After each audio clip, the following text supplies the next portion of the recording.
Hi അസ്സലാമു അലൈക്കും. മുട്ടയും പാലും ബ്രെഡും ഉണ്ടെങ്കിൽ ഈ ഒരു ഐറ്റംസ് ഉണ്ടാക്കി നോക്കൂ. നല്ല ടേസ്റ്റാണ്. ഒരു പ്രാവശ്യം ഉണ്ടാക്കിയവർ വീണ്ടും വീണ്ടും ഉണ്ടാക്കി നോക്കും. ഈ ഐറ്റം ഉണ്ടാക്കാൻ ആദ്യം തന്നെ വേണ്ടത് നേന്ത്രപ്പഴം. 3 നേന്ത്രപ്പഴം എടുത്തിട്ടുണ്ട്, ചെറുതാക്കി അരിഞ്ഞ് വെച്ചിട്ടുണ്ട്. ഇനി നല്ലപോലെ ഇത് നെയ്യിലിട്ട് കണ്ടൊന്ന് വാട്ടിയെടുക്കണം.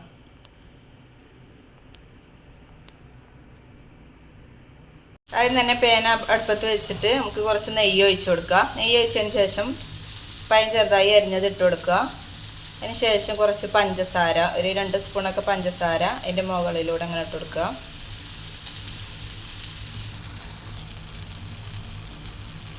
കുറച്ച് ഏലക്കായ് പൊടിച്ചത്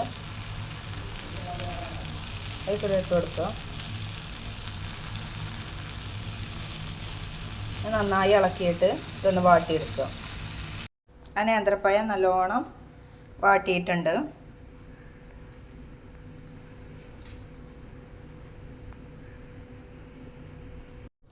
ഇനി നമുക്ക് വേണ്ടത് ഒരു മുട്ട എടുത്തുകൊണ്ട് ഒന്ന് പൊട്ടിച്ചിടുന്നുണ്ട്.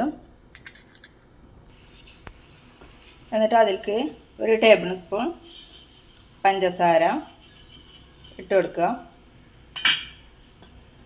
അതുപോലെ തന്നെ ഒരു 1/2 സ്പൂണ് നമ്മളെ ഏലക്കായ് പൊടിച്ചത്, പച്ച ചുവ മാറാൻ അതും കൂടെ ഇട്ട് കൊടുക്കുക. ഇനി 3 കൂടെ ഒന്ന് മിക്സാക്കി കൊടുക്കുക.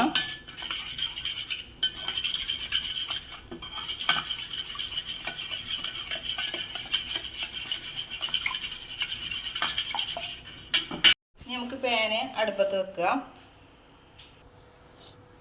നല്ലോണം ചൂടായിട്ട് നെയ്യ് ഒഴിച്ച് കൊടുക്കുക.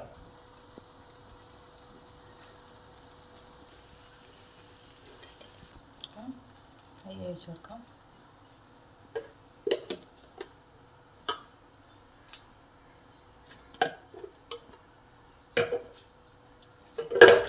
ഒന്ന് എല്ലാ ഭാഗത്തോടെ അങ്ങനെ ആക്കി കൊടുക്കാം.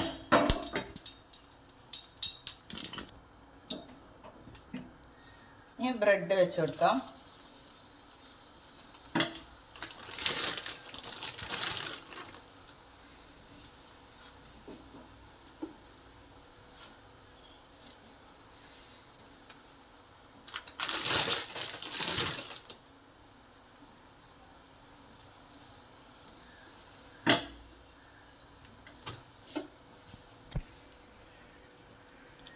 കുറച്ച് പാലെടുത്തിട്ട് അതങ്ങനെ ഒഴിച്ച് കൊടുക്കാം. എല്ലാ ബ്രെഡിലും അതങ്ങനെ ഒഴിച്ച് കൊടുക്കാം.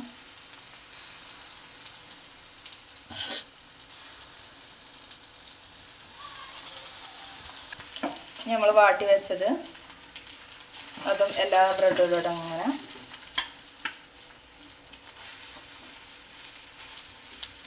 ഇട്ട് കൊടുക്കാം.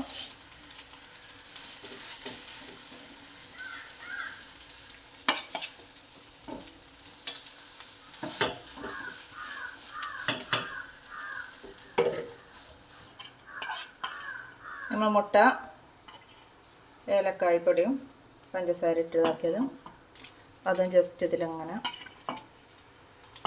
കുറച്ച് ഒഴിച്ച് കൊടുക്കാം.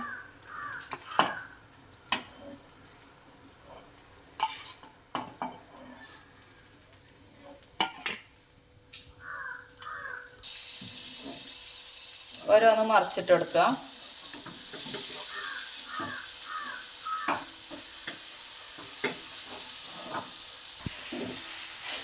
മുഴുവനായി മറിച്ചിട്ട് എടുത്തിട്ടുണ്ട്. അതൊന്നും കൂടി അങ്ങോട്ട് മറിച്ചിട്ട് കൊടുക്കാം. മുട്ട വേവാൻ വേണ്ടി കണ്ടാണ് മറിച്ചിട്ട് കൊടുത്തത്. മുട്ട വന്നിട്ടുണ്ട്.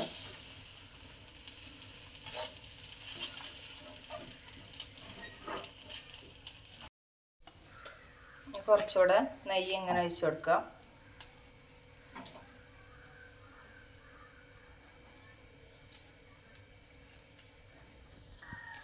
ശേഷം ഓരോ ബ്രെഡും അതിൻ്റെ മുകൾക്ക് വെച്ച് കൊടുക്കാം.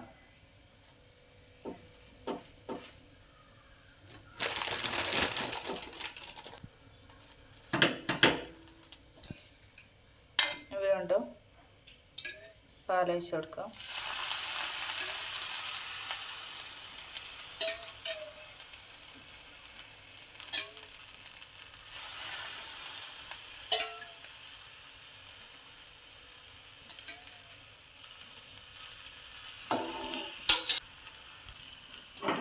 ജസ്റ്റ് ഒന്നുകൂടെ ഒന്ന് മറിച്ചിട്ട് കൊടുക്കാം.